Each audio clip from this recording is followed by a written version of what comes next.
ummata miskiina jiruun isaaniitu sanii qawwee akkasitti itti qabee miilaan irra bahee. Assalaamu alaikum warahmatullahi wabarakatuh. Daawwattoota hordoftoota kiyya bakka nagaa walitti deebineen isinin jaa seenaatuuf gaarraas dhufee jira. Maaliin dhufeen jechuun keessa waan hin oolamneef duraan dursee salaamanni kiyya nageenye keessan bakka jirtan maratti isiniif haa baay'atu salaamtaan dhiyaas isin haa geessu jecha.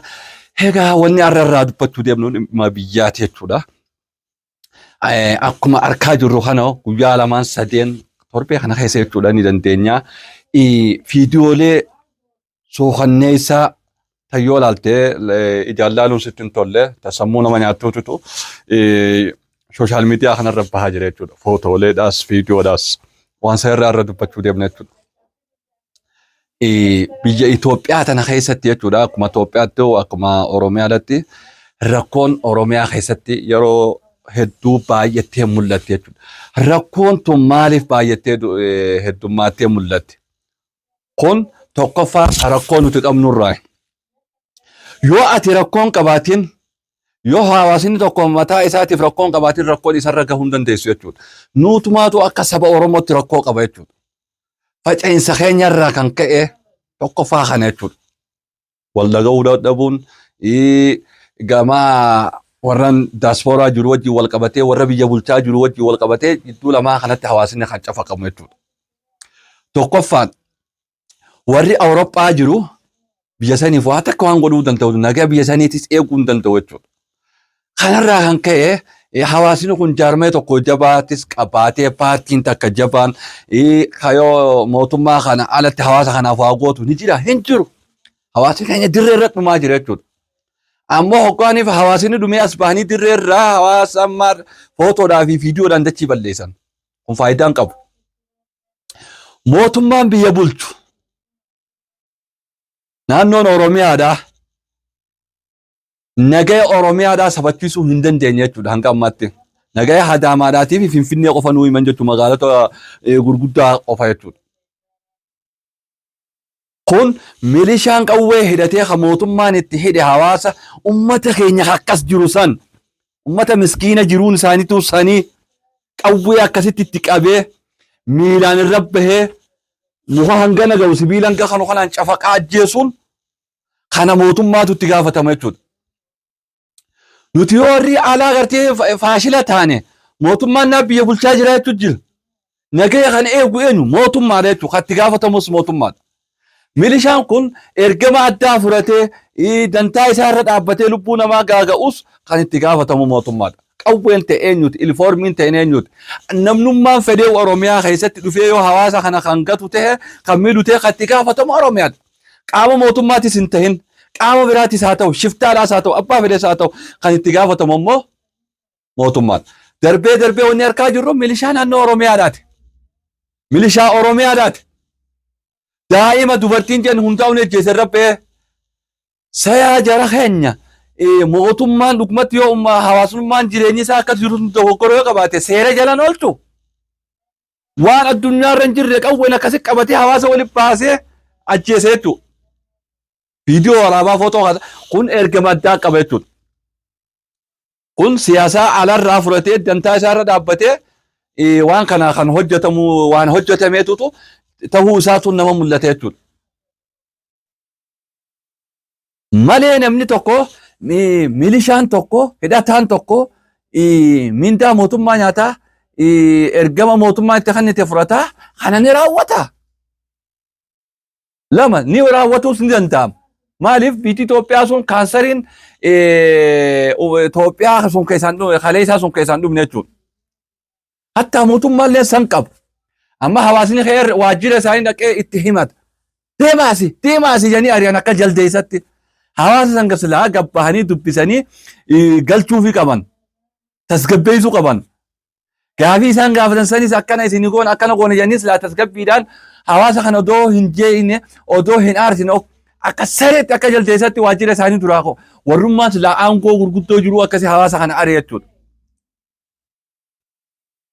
An kan inni irraa dubbadhu rakkoo hawaasaati. An mootummaa irrattis dhiibbaa godhuu hin barbaadu. Maaliif jennaan hundaayyoo xiinxalaa siyaasaa taane rakkoodha.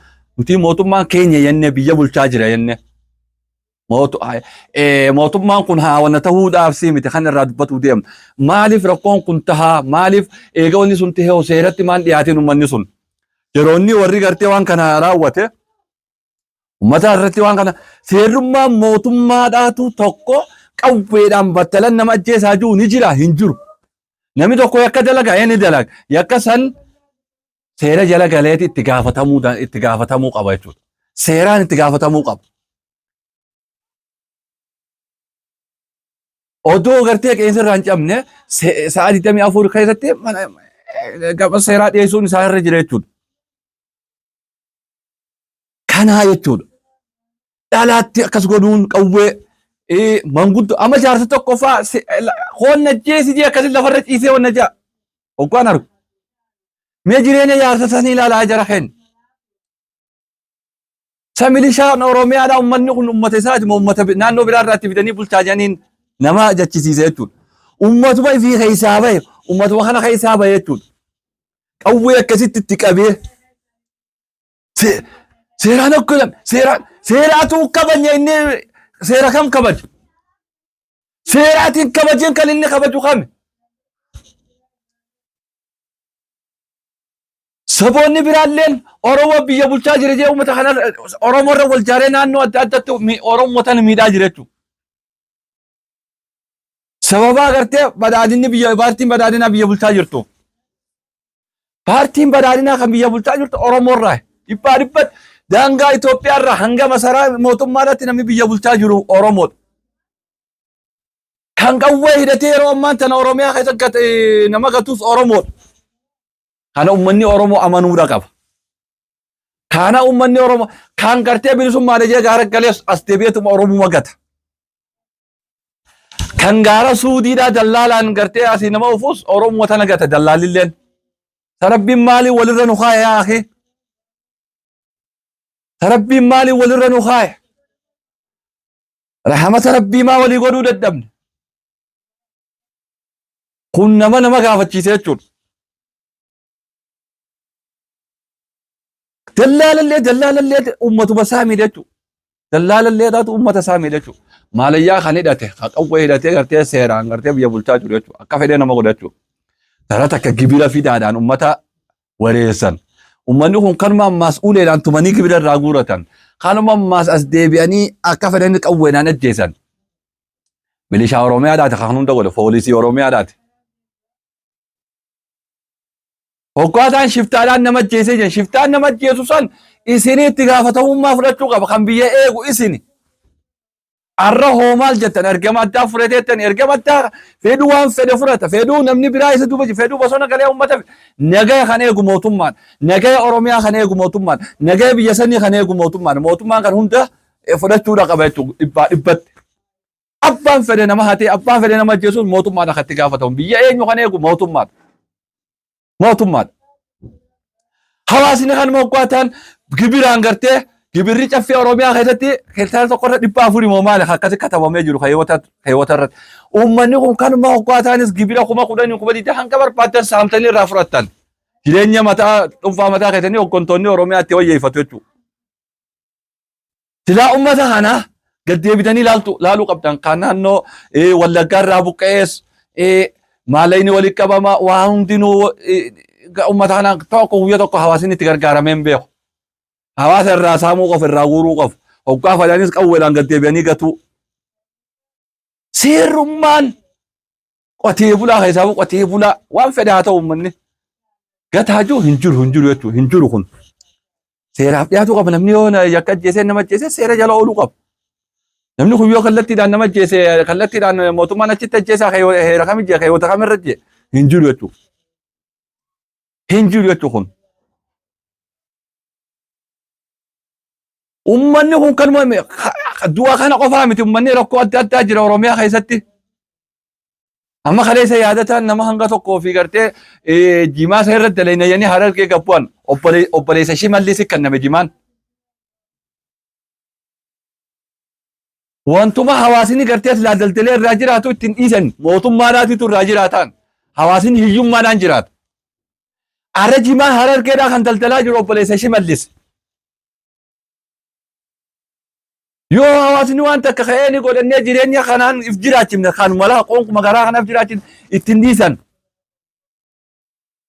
Hooggantoota qaama mootummaadhaatitu waan kana fudhatee itti dalaga jechuudha. Asiin gibira fida, asiin maarree fida, asiin gosaa gulufaa, maarree jinnii, maarree xiqqishoo hawaasumarraa maallaqa guuruudha bas. Mootummaan naannoo Oromiyaatiin bulcha jiru dhibbarraa gandarra hanga masaraa mootummaa naannoo Oromiyaadhaatti kan nama saamaa jiru, kan nama gataa jirus mootummaadha. Hawaasni kana achi dubbachuu hin danda'u. Akkuma milishaanuu nama godhaa jiru agartanii jirtan hawaasa kamtu gabbee dubbata. Sodaadhaan namni ittiin dubbatu. Sodaa takka namni uummanni bahee ittiin dubbatu jechuudha. Kana mootummaan naannoo Oromiyaadhaa hatattamaan hawaasa kanaan gartee tasgabbeessee bulchaa kan jiru ta'e warra gartee viidiyoo san gabbee uummata irratti gartee raawwate san gabbahee seeraa dhiyeessuu qaba. Dhiibbaa uummata irra godhuus dhaabuu qaba. Diinagdeedhaanis daldalaanis gartee waajjiraalee hunda keessatti dhiibbaa gurguddaa jira. Dhiibbaa san furuu qaba jechuudha. Uummata keenya irraa kaasuu qaba. Uummanni keenya dalagatee haaf jiraatu. Qarshii 10,000 illee ta'aa baankii kaatu dalagatee. Baay'inni uummata keenyaa deemaa jira. Lafti qotaniif jiraachan akka kalee isaan jirtu addunyaan irra. Uummata beeleessanii uummata hiyyoomsuudhaa miti. Aangoota mootummaa qofa kan jireenyi isaa wayyaawaa jiru. Uummanni kun jireenyi isaanii daara. Neevar takka hin jiru. Kanaaf hanga federaalatti naannoon Oromiyaadhaa gabbu'anii qaamni hundinuu tasgabbii Oromiyaatii fi gartee rakkoo hawaasni qabu irraa furuu qaban. Shaashaa viidiyoo irratti waan biraan nu barsiisan ammoo rakkoon asiin tan biraati. Tan isaan himanis tan biraati. Milishaan numaatu harkaan fi fudhate akka fedhetti poolisiin Oromiyaa milishaan akka fedhetti hawaasa iskaarpa kan viidiyoon alaa beekadu gaafiin qabu beekadu. Kuluxaa hanganaa jirma hanganaa kana qabatanii hawaasa cafaqaa jiran jechuudha. Booyyee tokkoo karkarroo takka ooluu seenee malee ilma namaatiin jabu ari'anii akkasitti gaara keessatti hawaasa baasanii egaa kopheedhaan irra deemaa mirga namummaa mulqaati akkasitti lubbuun isaa irraa baate jechuudha. Kun maaliif ta'e? Wanni uummanni Oromoo beeku ammaas irra deebiitiin hima. Bara Minilikiis Oromumaatu diina dura deemee jara dura deemee nu fixe. Taa akka jaa. Bara Hayila Sillaaseedhaatis Oromumaatutu jara dura deemee nu fixe. Bara Dargiidhaatis, bara Wayyaaneedhaatis. Itoophiyaa keessatti Oromoon achitti namni tokko kadeemee nama gatuun man jiru. Wayyaaneen kaleessa obbotii of dura keessee nu fixaa turte. Saanuma Oromoo namni nama fixu. Arammoo Oromoo sanuu ka biyya bulchaa jiru. Kanaaf haasawa dheeraan haasawuun faayidaan qabu. Kanaaf gartee uummanni keenya nagaa harkachuu qaba. Tasgabbii harkachuu qaba. Nagaan dalagatee jiraachuu qaba. Karaa banaadhaaf uummanni haa dalagatu. Uummataaf nagaa haa kenna. Uummanni nagaan bubbee haa galu. Nagaan dalagatee haa galu. Maali lubbuurra dhaabbattanii uummata hii? Qochumaa keessan guuttatuu qofa bas hojiin keessan. Kanaaf uummanni haa jiraatu. Nagaan dalagatee haa carraaqqatu. Uummataaf nagaa kenna karaa banaadhaaf. Gibirummaan isin Oromiyaa irraa guurattanuu bar Itoophiyaa hanga tokko ni jiraachisaa ba. Gibiruma san guurtanii deebitanii silaa waa ittiin gootanillee wayya waa illee ittiin godhaan jirtan. Kanaaf uummataaf nagaa kennaan isin jaa. Wassalaamu alaikum wa rahmatullahi wa barakaatuh.